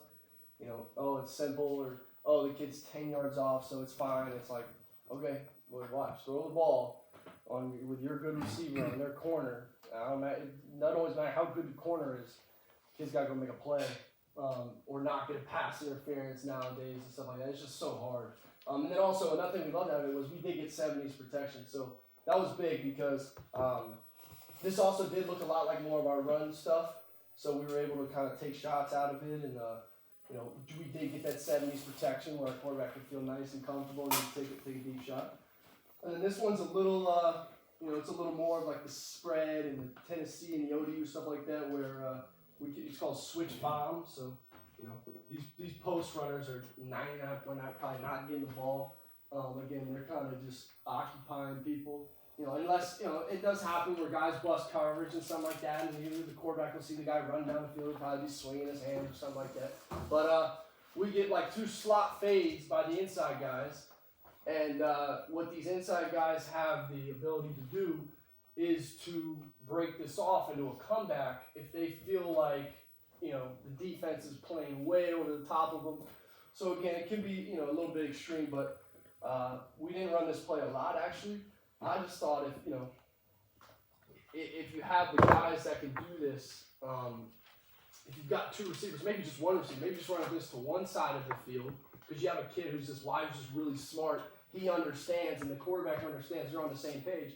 Hey, you know, if you can run by, you know, we're going to get a switch release. Sometimes when you do this, and you do this down the field like this, and we get a switch release, the corner and the safety will be all messed up, and they'll both run with the post, and the kid will be running by himself down the field. So it can be, you know, kind of chaotic, but then also going to be very simple if, you know, this kid's like, oh, they figured this out and the corner switched and, you know, whatever. Or the safety played over the top, so the safety runs over the top, corner takes the post. Now I'm just going to break this thing off at 10 yards, whatever. It's like, at that point, there's no rule of like, yeah, you can't be 20 yards down the field and then break it off, but like they're on the same page from that standpoint of, you've done in practice, you've seen a lot of like, oh hey, the quarterback sees, I can't just chuck it, the safety's way down there. I'm expecting him to break it off. I'm just gonna throw this thing in like a little comeback. I'll say it again, like these two inside receivers, especially at the youth level, like who's covering them, right? If it's an outside linebacker and he's not that fast, I wouldn't be scared to switch these two and see if they move with them. You know what I mean? So I would play with that a little bit. Yeah, especially too talking about like cover 3 and man 3 and stuff like that. Like it's about as good as it gets from a concept of, right, like this is going to be an overhang, whatever, kind of just not even necessarily his responsibility. But if you can get this corner who's playing his third, if you can get him to take the posts, this kid will be running by himself down the field. He needs to get out here to the numbers. He's got to get towards the sideline. He can't be kind of running up in here, or it just gets. Luke, let me finish. Guys, this is a staple in the spread. So Memphis will be running this as one of their first days. So if you guys are teaching stuff anyway, you're always teaching a vertical and you're always teaching curl flat on the first couple of days when you're teaching your stuff. This is day one. You don't have to switch. You can just run bomb and they're capped. And you're like, well, holy shit, how's this kid going to remember to stop at 10? Well, most kids can't run by secondary kids. Most of them, they're at 10 yards, 12 yards. If they can, cool, they keep going. But most of this is capped. Like, to be quite honest with you, and being a defensive guy, it's frustrating because it's kind of unstoppable, especially with quarters. Because you got a kid, you got to get deep. He opens a little bit because he's threatened at 8 to 10 yards, which turns into man, right? Quarters is zone with man concept. So all of a sudden he turns, and then that receiver just turns at 10 yards and stops. And you're like, how come you can't stop that? Next time, same thing. Now the inside guy runs it.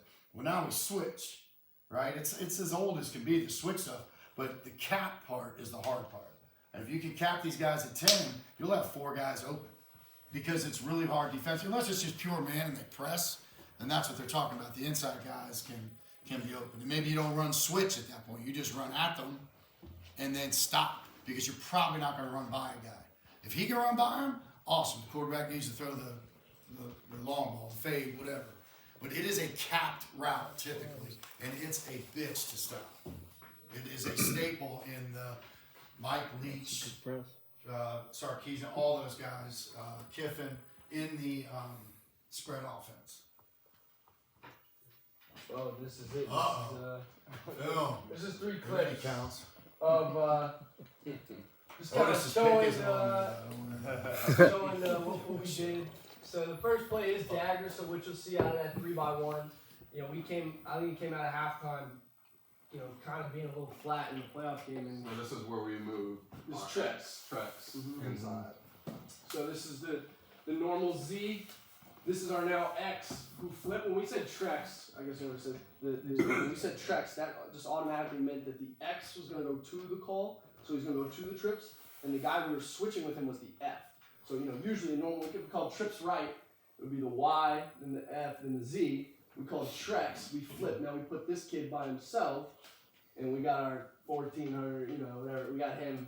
But again, like we had all these plays and all these things, and you come out of a halftime, and one of the plays, I think we honestly, I think it was Coach Epp recommended was dagger.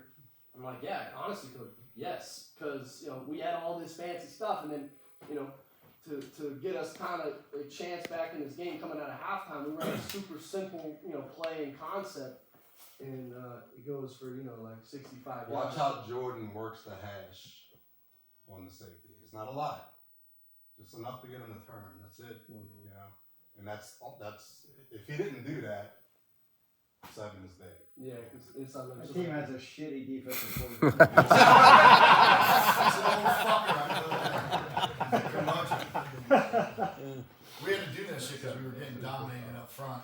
Luke wasn't there. He didn't realize what the shit looked like up front. You can't run the football. Yeah, I mean, that's just like, that's the part that you scratch your head as a coach, because you're like, that should never work. And quarters coverage is great for stuff like that, but the safety also doesn't think that in 3x1 like that he's going to get exposed across his face. He thinks he's kind of got a post safety. Like, you just don't.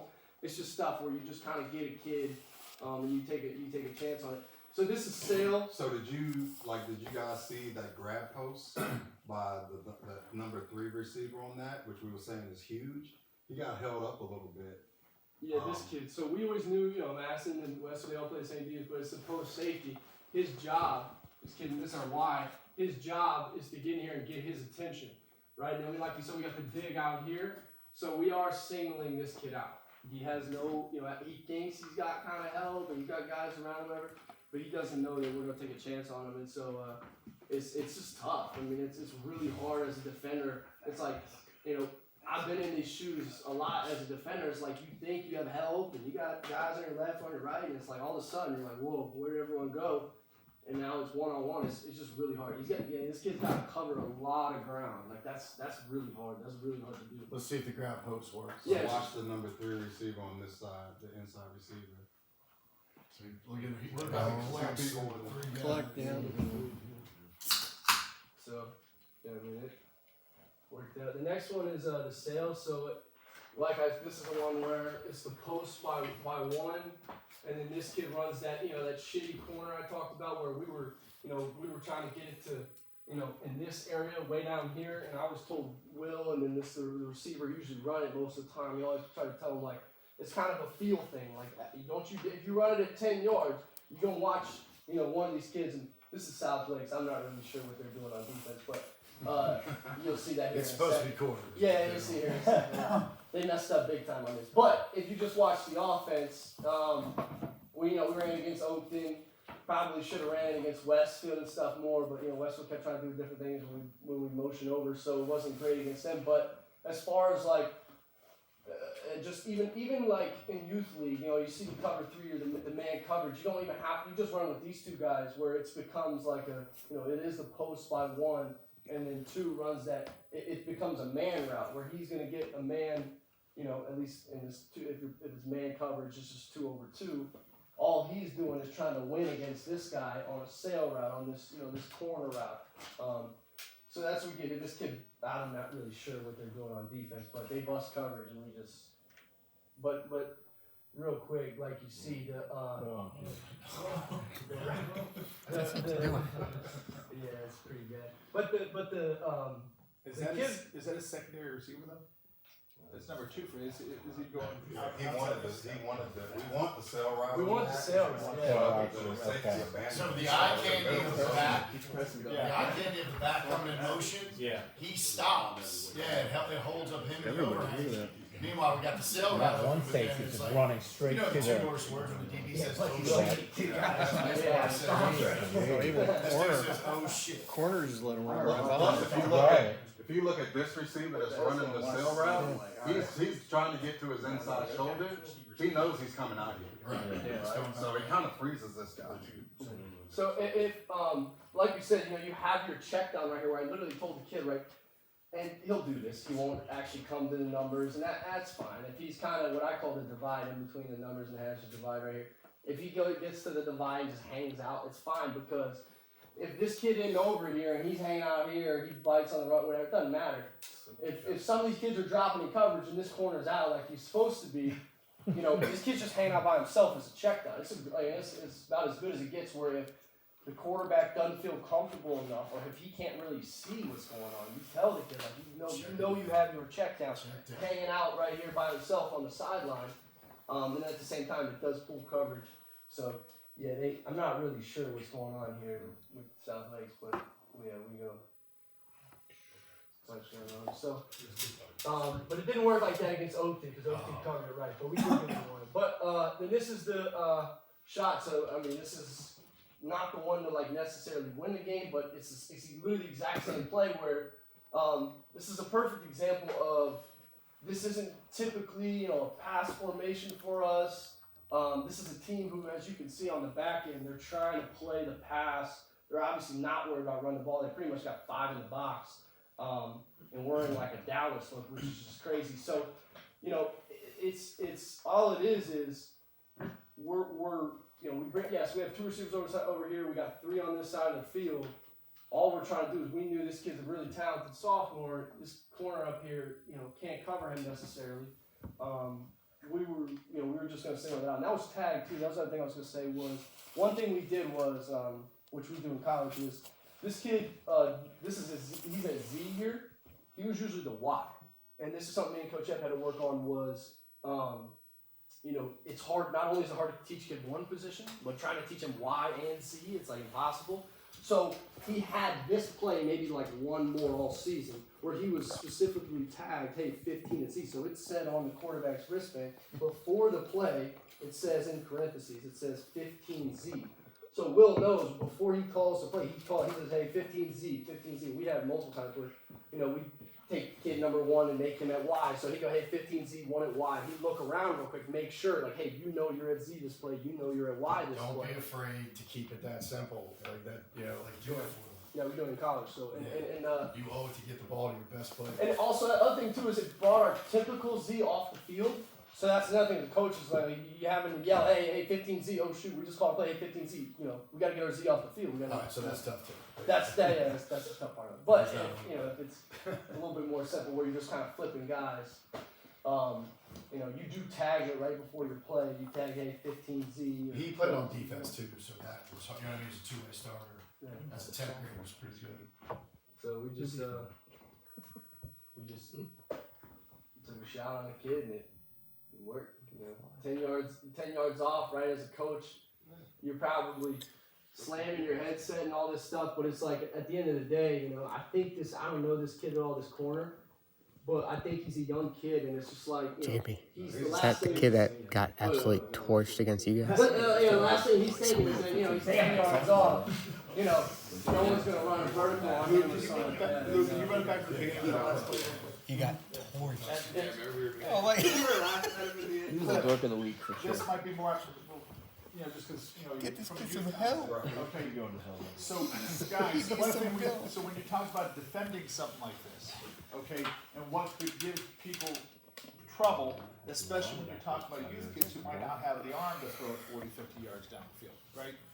So a lot of times what we do is you see the slot defender, we nose up on that slot, but he's not backing up, he's attacking that kid. So we're taking, normally that's oftentimes their best athletes. So you're taking this guy? We're rolling up on the slot, nose up, and we're hitting him, and he is not allowed to go inside.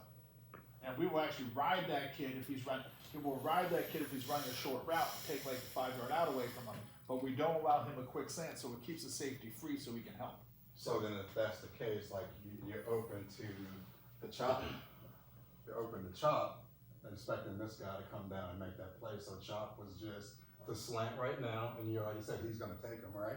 If He's gonna ride him. if we lose him, we don't follow them. Okay. We let him go. Okay. It also depends on is the back on your side or not? Because I'm on the slot with eyes to the back. If he's near me, if he's away, then I'm on the You can mirror chop to both sides, Yeah. and that kid can throw. But what I see a lot of guys do is they don't attack any one of the, like in trips. We choose one kid. We're attacking one of the kids, so we're taking away an option early because that youth quarterback has to get the ball out. So is he in his face? He's in his face. Are you saying? No, yeah, that makes sense. Okay, we're gonna, because we're telling him, hey, you're a run defender primary. So then what happens when they move him, or do they? There are times when they do. Then it depends on which direction they move and what leverage we have. Because shoot, at one point we ended up in a 3-4 last year, just trying to adjust to all this different stuff. Well, that's a good answer to spread, by the way, because you get two overhangs. Right. You can get hurt up front, if the tailback gets a little, but an odd front is a good adjustment to. And what you guys are talking about, Right, you're talking about yeah. walking But through not and doing all these routes. What we found is that these teams that run the spread to youth level, their routes are spectacular. They walk through all this, but they don't spend a lot of time running the ball inside. Right. So we figure we can win those battles, and we'll give up 10 if we have to. Yeah, because But we're not going to give up the 30 or 40. Well, because it's just really hard at youth level for them to have the patience to hit 10-yard plays all the time. Yeah. But teams getting Still better never doing seen it. it. I mean, Still never the seen it. Bethesda team that you guys played, the Dulles team we played. Cliff, you won a championship running the spread to youth level. Tiger ran the spread. Tiger ran a no huddle spread at youth level. But he ran it. He didn't pass it. All those teams run the ball.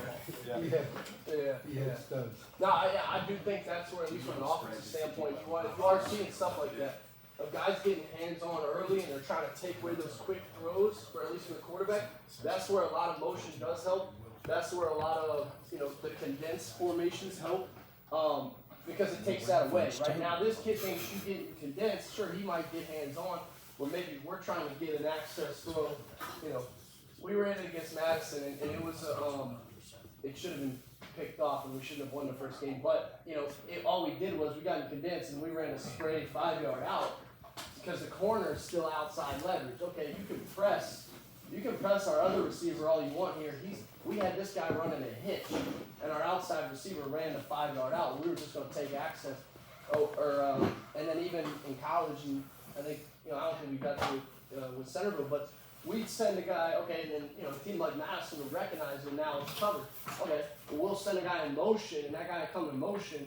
He'll now he'll run the 5-yard out, and it becomes at that point a switch room. So there's just different ways to get guys the ball quickly.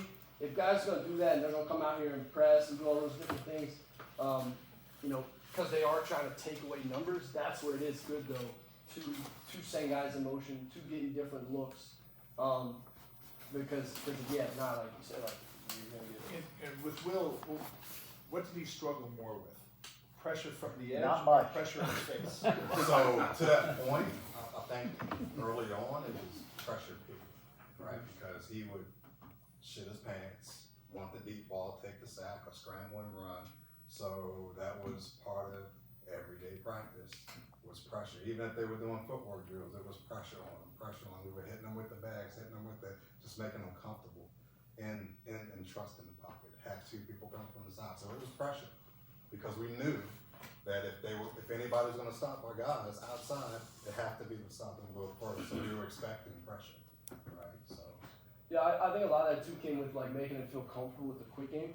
I tried to just make sure that he knew that he did do a lot of like checks and stuff, a lot more than we probably wanted to, like run plays, check and stuff, taking access, because I think he felt super comfortable where like if you do stack the box or you are going to bring pressure on him, well he could see that if you're going to give him access on the outside, he had the arm that he's going to take it. So I think though from definitely like to at least talk like a youth standpoint, if a kid struggles with like that, like bringing pressure and doing those things, that's where it is so important. Where maybe you do motion a kid over, and now that becomes his quick access throw, or you like I said, you do get in those different formations. You give the kid different looks to where if you're a quarterback and you line up in 2x2 every play because you're like, okay, we're gonna run a spread and we're gonna run the ball down stuff out of it, and the kid just keeps he's just seeing stuff in his face. He's just seeing people come after him.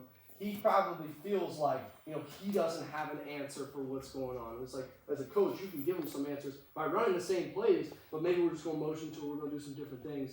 But yeah, as far as like quick game and stuff, it just giving them different options. Now, did you run many jets or rockets or anything like that, or did you use more of the quick passes to the flats, the tunnel screens, whatever, more as that type of piece?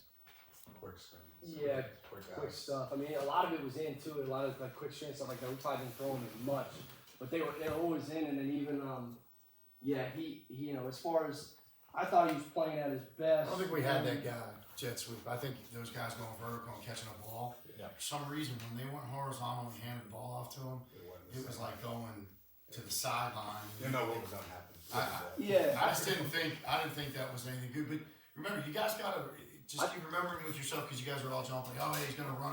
That's true. Remember, the spread offense is designed for the quarterback with a coach to count numbers, right? So if that box is a 4-1 box, it's like a yes, no. I mean, I'll throw it out there. I won't throw it out there. I'm gonna run it. You know what I mean? Like you got just take a deep dive into. Be careful that just because you're in shotgun and you have like this type of formation.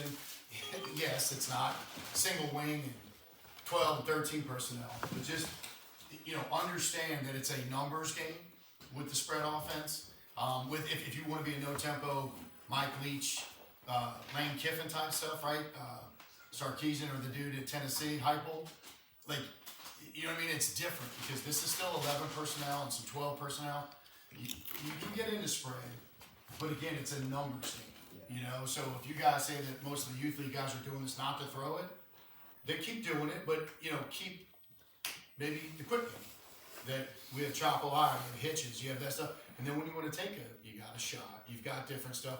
probably teaching dagger and pin will be pretty tough, but you can still do it. But I mean, keep in mind that if this is something that we do out of 10 personnel, it's your run game is limited. But if you run the quarterback, it's not. It's not out of spread. That's what those guys like Jackson Dart. They'll watch a lot of his stuff at Ole Miss if you want to do it. I mean, Mississippi ran the shit out of the ball. Don't get it twisted. They help tempo you, and they're dying. Their linemen are dying, but they ran the football. That's what they said. So That's why they said they were so good this year because they could run. because you can run the football. Why they weren't as good? Ole Miss wasn't as good 2 years ago with Jackson because they didn't run the ball. They didn't run the ball enough. Right. But this year with Candace and Lacey. They run the ball a little deadly. Yeah. So we Found this on the definitely as an ground, offense probably didn't run the ball enough out of our pass stuff. I think that's what hurt us. Not very But appreciative, huh? yeah, as far as the jet sweep though, one thing that we did at Tennessee Tech, we had a lot of success because we had a couple kids actually could just run, flat out run by people, then corners and run by people. Was we did condensed receivers or stack receivers, or do some things to make the defense, at least the secondary and stuff like that, feel like they have numbers for us and maybe they don't. And then, like I said, we literally turned it into a kickoff return or whatever, where if we set the kid in motion and pitched the jet to him, we literally, the two receivers, we're wrapping the thing, like literally like pulling guards, and we are wrapping this thing, and we're trying to get outside and get on the outside leverage of some of these defenders, and we'll just leave the corner and let the corner make a play on us. And we had a ton of success going on. We went up like 70 yards just because if your receivers will stick their face on somebody, just enough, just for that half a second, whatever. If these kids fast enough on the jet sweeps and stuff, but then the worst thing at some of the times you see jet sweep, these receivers are like way out here. So they're just going to give up some hand it ground, to the and ball, then you and then ignore them. safety runs the alley, and that And then they go, linebacker's "Oh, coming. It's I'm just like, supposed to you're go just up never now." gonna, you're just never gonna win, dude. Todd, do you ever see a stack Yeah, from the receivers? Yeah. You press the point. we press the point. Which is great. And honestly, what we That's did is we pressed the point, and oftentimes it was the point who was running the deeper out. So we pressed, essentially we're pressing the point with eyes on number 2, okay, and then just reading the shoulders, and depending on how wide they're wide, we press, and then if the shoulders go inside, we let them go to go over top. If we went outside, we stayed with, and That's what makes it tough, because when you do that, like if we stack these receivers and you do press the point, one of these guys, like, if that kid isn't winning off the line, that they need to switch that. Where yes, the kid who is off the ball becomes the deeper out. That's how you mess that up. And now this kid gets pressed, he no longer has to get down the field. Maybe he's running a 5-6 yard route, and then it becomes really easy. Like you said, we would stack these dudes, and you send a guy in motion down here. Everyone might move over a little bit, but now you just made it 3-on-3, and you can press the point. You can press the point with 2 receivers. Well, I just brought a third one over here. If this point guy, let's say, a constant, we ran we ran this a lot. We'd stack these receivers. We bring this guy in motion. These receivers are stacked. If you're pressing this point guy's going to dive inside now, and if he's like you said, has eyes on number two, or the back guy. He's going to run his clear out like post, like take the corner with him, whatever.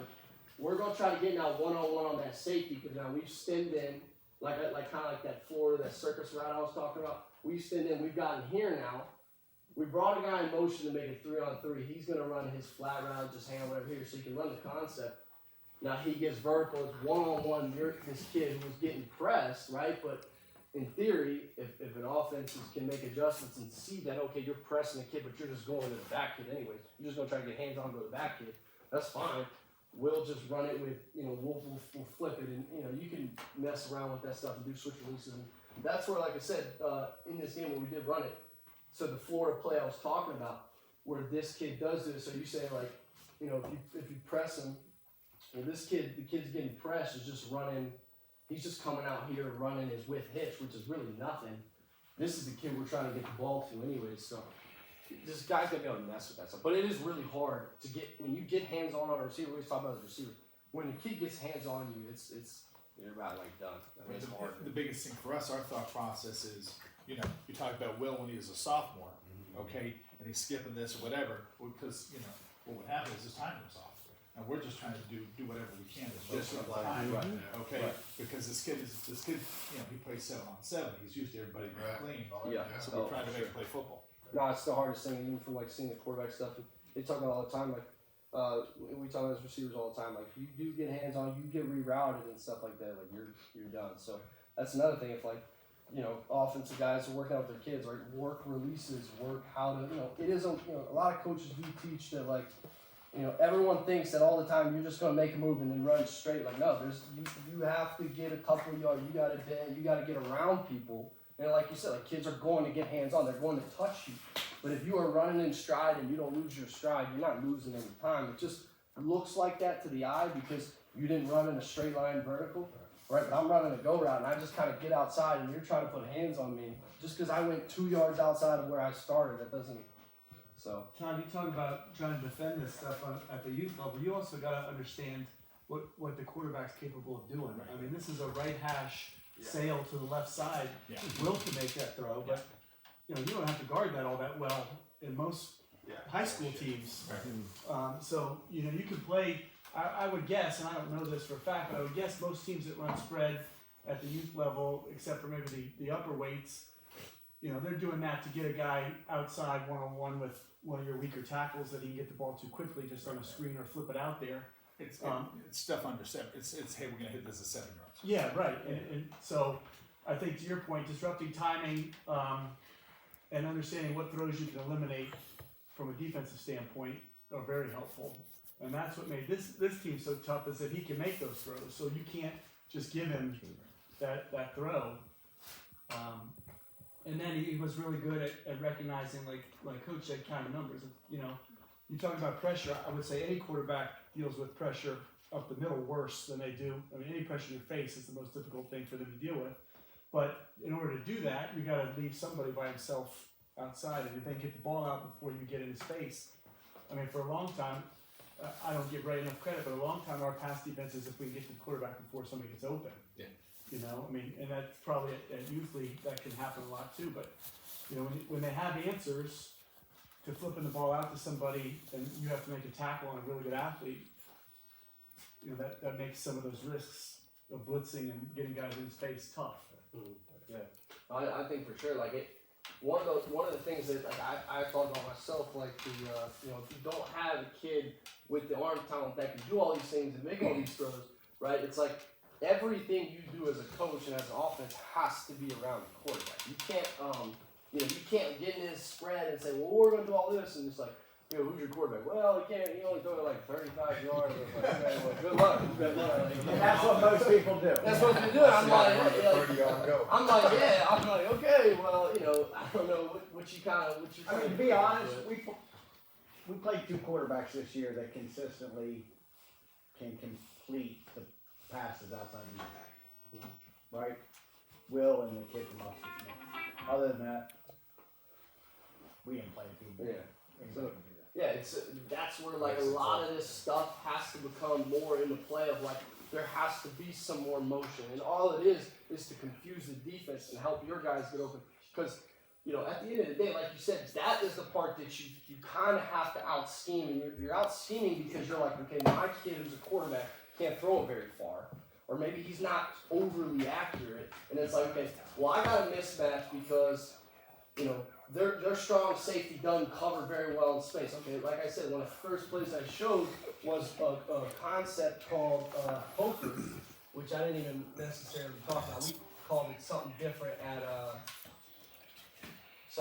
this year, but this concept right here. So, it's obviously this is pretty much the same thing. All we did was bring this kid in motion. It's the same play. We just brought this kid in motion and made it the first read. But this play is called poker pretty much because it's a post went over. So post over. And what it does is, like you said, a kid doesn't throw a ball very far outside of numbers. Like we're talking about spread. Well, you can be a spread offense and run a play like this, right? Like you said, or you can run your jet sweeps out of this kid, send this kid in motion. Like I said, now we're wrapping him. Maybe the back comes with it, whatever. So you can do some of these different things, and it's like then people all of a sudden go, well, they said they're a spread offense, and they do get really wide, and all of a sudden they got really tight, and they got condensed. And so you do some of these different things, but so this concept though is really good because it gives the quarterback right away, and at least if you don't, if it doesn't need to be, it's 3 reads pretty much for him where he's going, we're sending the F in motion, He's throwing, if they're going to give us this 5 yard out, we're going to throw it right now. We're going to take our 5 yard out, whatever. He's then resetting to the post. And if it's one high, he knows right now, like the post should not get open. He knows that if it's one high, this post will take the one high safety. This is called, I don't remember, we changed it. But basically we call it deep over, where you chase. This is taught to chase the heels of this guy. So this guy should be deeper than him. He's also kind of climbing through traffic, whatever. But by the time this guy gets the ball, he's over in there is no perfect spot. It's an open range of space, right? Where the quarterback knows that open space, he can see it. But this is a really good play that we probably didn't even run enough, but we should have. But because everything's kind of in his face, he's going to the 5 yard out. He's now seeing the deep post. He should already know pretty much pre-snap if it's probably built enough. It's too high. That changes some things. But usually the deep over coming across the field, which again, like I said, this isn't even really coming across the field. Let's say he's usually be like 5 yards from the left tackle, or maybe he's 4 yards, whatever. Maybe 3.5. But he's still got to get across the field. He finds his heels, so he's chasing the heels of this post. This thing comes open. It's ran by everybody in the country. We killed people with it. Probably should have ran a lot more with Centreville, but yeah, talk about stuff like this to get. And then one thing I didn't actually show, I probably should have put this on here, was the smash concept, which we ran. We ran a lot, yeah. So we actually did run this against Madison. Probably should have ran it more against other teams, but so we do this. So and it's just 2 receivers at this point. So if it's if we're like, let's say we're 3 yards from the right tackle, I'll put my F on the ball and it'll be X with him. What we do is it's still a smash concept. It's a corner route with some sort of flat. It's the corner here and it's the spray out. What it becomes for the quarterback is it's a really, really quick, it's a quick read for him. He can also see right away, like I said, this corner plays, like I always say, they teach him, like you get in these condensed formations, the corner is going to play with outside leverage. If you teach your X receiver to run at his outside shoulder, this kid, I promise you, this kid will just keep backing up towards the sideline. That also opens up what I always said, the spray post, where if you see teams keep doing that and trying to take this away, well, now we're going to run the spray post here, you run a dig here, you can do different things. But what this does is it gives the quarterback a really quick decision of hey, if he feels like this X out leverages the corner, so if he can get to his outside shoulder, cool. That is quick and easy. This kid's going to catch the ball and throw right there 5 yard out. If not, you do get, you will see this, the safety will still play inside leverage of that guy on the point, right? Yes, it becomes extremely difficult if you start to press the point and do some of those different things. But again, that's where you can motion and change and stuff like that. But we hit this, I think it was in a 2-minute drill or something like that the first game. And it was huge. It probably should have been picked off, but it was huge because, this route is hard to cover for the safeties. Yes, he's inside leverage, and we just said he was condensed. So he has all this space out here from the hash all the way to the sideline. He has to cover this corner up. And like I said, for the quarterback, it's just an easy night. It's not a long throw at all. Again, I love some of this condensed stuff. I love because it changes up from being so wide. Yeah, and if guys have trouble in space and stuff like that, stacking people, condensed stuff like that, it can help a lot. So. All right, Shields, you wrap it up. That's it. Did y'all have any more specific questions, anything? Yeah, I do. I got one. So, most of the spread teams that we see, at least we've seen, my teams, they're either good at one or the other at the youth level. They either got a quarterback that's a gunslinger that thinks he can throw it all the way around the field, he's got a few good receivers, or they have a guy that can run the ball, they'll run jets or inside zone, outside zone, and they got a good back. Okay? How do you guys try to stay balanced? Because we found that, and I think Charlie can attest to this, it's kind of easy to defend when it's one or the other. Right. I will say, for the most part, I'm going to say it was because passing was done by us and the run game was done by somebody else. So literally the first like 8 games, we were almost 50-50. You guys are fighting, just fighting over who's gonna. Either Be the that alpha. or you know, we're running, and now we're in a situation where we gotta pass. So, you know. Which it was crazy. We ran a few of those. At first we felt like it was crazy, but then sometimes when you look back at it, you're like, well, that worked really well because the guy who's calling truly kind of the plays and was the run game guy, he believed so much in the pass game. So, you know, when he felt like maybe we couldn't run the ball very well, it was automatic pass. You got it. It's like, You got it. yeah, you know, he knew we could pass the ball so well. And so, like I said, probably the biggest knock on the 2025 Central Wildcats offense, if you actually look at the tape, it is so obvious when we're running the ball and passing the ball. Like the formations, kind of what's going on. Like we didn't really motion on run plays. If you just send, you know, if it's the Z called Zap motion, whatever, you just send the Z across and hand the ball off, like you'll start to see like, you know, it just kind of creates chaos. And if we would have done some of those things Mix it in a little bit. to mesh it with the pass game, you know, that's what I said, like some of the jet sweeps where you use the receivers, you make them block and you make them wrap and block people like. Just to make Our sure quarterback we still run wouldn't suspect it. See you, Bob. But yeah, I mean, it's being the having both of those to go hand in hand, it's really hard to stop. It really is. I think that So Todd's got my number. If anybody wants to call me anything, feel free. Will you guys share the PDF with us? yeah. Now, one last question, on those Friday calls with your brother, were you going over the TikToks too that he's doing? No, I Don't